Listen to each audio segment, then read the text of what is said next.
PND 24 news కి స్వాగతం. సూర్యాపేట జిల్లా కేంద్రంలోని శ్రీ సంతోషిమాత దేవాలయంలో ఈ నెల 22 నుంచి అక్టోబర్ 2 విజయదశమి వరకు దేవి శరన్నవరాత్రి ఉత్సవాలు అత్యంత వైభవంగా నిర్వహిస్తున్నట్లు శ్రీ సంతోషిమాత దేవాలయం అధ్యక్ష కార్యదర్శులు నూక వెంకటేశం గుప్తా, బ్రాహ్మణపల్లి మురళీధర్లు తెలిపారు. శుక్రవారం శ్రీ సంతోషిమాత దేవాలయంలోని ఆధ్యాత్మిక గ్రంథాలయంలో ఉత్సవంలో కరపత్రాలను కమిటీ సభ్యులతో కలిసి ఆవిష్కరించారు. ఈ సందర్భంగా వారు మాట్లాడుతూ ఈ నవరాత్రి ఉత్సవాల సందర్భంగా అమ్మవారు రోజు ఒక అలంకారంలో భక్తులకు దర్శనం ఇవ్వనున్నట్లు తెలిపారు. ప్రతిరోజు ఉదయం దాతలకు ప్రత్యేక కుంకుమ పూజలతో పాటు ఉదయం సాయంత్రం చండీ హోమం, రుద్ర హోమం నిర్వహించనున్నట్లు తెలిపారు. 11 రోజుల పాటు దేవాలయంలో కలశం ఏర్పాటు చేసి భవానీ దీక్ష పూజలు, బ్రాహ్మణ ముత్తైదువకు ప్రతిరోజు సుహాసిని పూజ నిర్వహిస్తున్నట్లుగా తెలిపారు. శ్రీ అన్నపూర్ణాదేవి అలంకరణ రోజున అన్నదానం, మూల నక్షత్రం శ్రీ సరస్వతీదేవి అమ్మవారి అలంకరణ రోజున ఉదయం చిన్నారులకు అక్షరాభ్యాసములు, సాయంత్రం విద్యార్థులకు విద్యాభివృద్ధికి సరస్వతి పూజలు నిర్వహించినట్లుగా తెలిపారు. అక్టోబర్ 2 విజయదశమి సందర్భంగా జమ్మిగడ్డలోని జిల్లా పరిషత్ కార్యాలయంలో మున్సిపాలిటీ సహకారంతో షమి పూజ కార్యక్రమం పెద్ద ఎత్తున నిర్వహిస్తున్నట్లు తెలిపారు. 11 రోజుల పాటు జరిగే ఈ పూజా కార్యక్రమాల్లో భక్తులు అధిక సంఖ్యలో పాల్గొని అమ్మవారి ఆశీస్సులు పొందాలని తెలిపారు. ఈ కార్యక్రమంలో దేవాలయం ఉపాధ్యక్షులు నరేంద్రుని విద్యాసాగర్ రావు, పబ్బా ప్రకాష్ రావు, బెలిదే అశోక్, బ్రాహ్మణపల్లి బ్రహ్మయ్య, దేవరశెట్టి సోమయ్య, నామిరెడ్డి పాపిరెడ్డి, ముదిరెడ్డి లింగారెడ్డి, తోట లక్ష్మీ నరసయ్య, కక్కిరెడ్డి పద్మ, కర్ణాటి సూర్యకళ, మహంకాళి కవిత, కంచార్ల లీల, బచ్చు నీరజ, ముదిరెడ్డి ప్రభావతి, దేవాలయం మేనేజర్ బచ్చు పురుషోత్తం తదితరులు పాల్గొన్నారు. శ్రీ సంతోషమాత దేవాలయంలో 11 ఉత్సవంలో ప్రతి అవతారం కూడా ప్రత్యేకమైన అవతారమే. ప్రతి అవతారంలో కూడా ప్రతిరోజు కూడా ప్రత్యేకమైన పూజలు, ప్రత్యేకమైన శుద్ధి పద్ధతిలో కొనసాగుతాయి. దేవాలయంలో మీరు గత 10 సంవత్సరాల నుంచి కూడా మీరు చూస్తున్న విధానం ప్రతి మాతలు దర్శించుకొని మీరు ఆశీస్సులు పొందాలి, విజయం చేయాలి. ఓకే,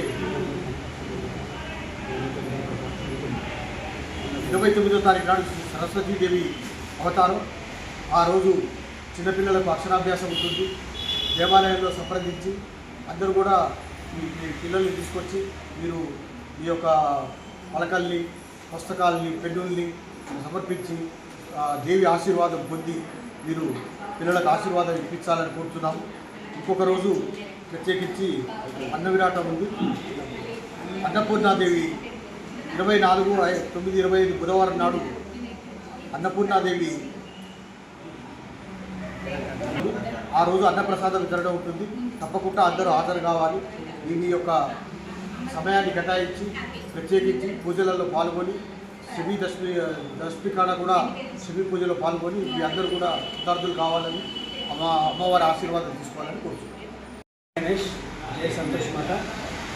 సంతోషమాత భక్తుల శుభవార్త. అమ్మవారికి నిత్య ప్రీతికరమైనటువంటి శరన్నవరాత్రి మహోత్సవాలు అతి వైభవంగా మనం ప్రతి సంవత్సరం చేసుకుంటున్నాం. అదేవిధంగా ఈ సంవత్సరం కూడా మనం 22 నుంచి 2వ తారీఖు వరకు 11 రోజులు, ఈసారి ఒక రోజు ఎక్కువగా వచ్చింది. 11 రోజులు మనం ఈ కార్యక్రమాలు చేసుకుంటున్నాం.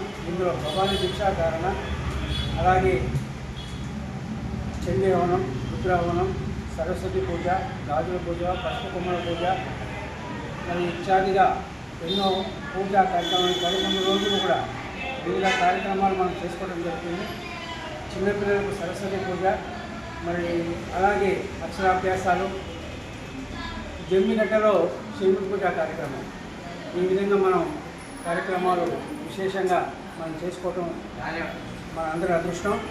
మరి ఈ పవిత్రమైన కార్యక్రమానికి సూర్యాపేట భక్తులందరినీ ఆహ్వానిస్తూ మీరందరూ వచ్చి అమ్మవారిని దర్శించుకొని అమ్మవారి శుభ ఆశీస్సులు తీసుకోవాల్సిందిగా మనసారా కోరుకుంటూ, మరి జమ్మిగడ్డలో కూడా శని పూజ కార్యక్రమం సాయంత్రం 4:30 గంటలకు ప్రారంభమవుతుంది. ఆ కార్యక్రమంలో కూడా అందరూ పాల్గొనాలని, ఈ నవరాత్రుల్లో దేవాలయానికి అందరూ వచ్చి అమ్మని దర్శించుకోవాలని మరొకసారి తెలియజేస్తూ, మరి అమ్మవారికి రోజు ఒక అలంకారం. మొదటి రోజు బాలకృష్ణదేవి, 2వ రోజు గాయత్రీదేవి, 3వ రోజు అన్నపూర్ణాదేవి, 4వ రోజు కాత్యాయనిదేవి, 5వ రోజు మహాలక్ష్మీదేవి, 6వ రోజు లలితా సుందరదేవి, 7వ రోజు మహాచండీదేవి, 8వ రోజు సరస్వతీదేవి, 9వ రోజు దుర్గాదేవి, 10వ రోజు మహిషాసుర మర్దినీదేవి, చివరిగా రాజరాజేశ్వరి దేవి అలంకారం ఉంటుంది. ఈ విధంగా తెనాలి హరిబాబు గారిచే గత 30 సంవత్సరాలుగా ఈ అలంకరణ జరుగుతున్నాయి. అదేవిధంగా ఈ సంవత్సరం కూడా వారే చేస్తున్నారు. రోజుకొక అలంకారం జరుగుతున్నది. కాబట్టి అలంకారం అమ్మవారు విశేషంగా మంచి దర్శనంగా ఉంటుంది. కాబట్టి తప్పకుండా భక్తులు వచ్చి అమ్మవారిని దర్శించుకోవాల్సిందిగా మరొకసారి విజ్ఞప్తి చేస్తూ జై సంతోష్.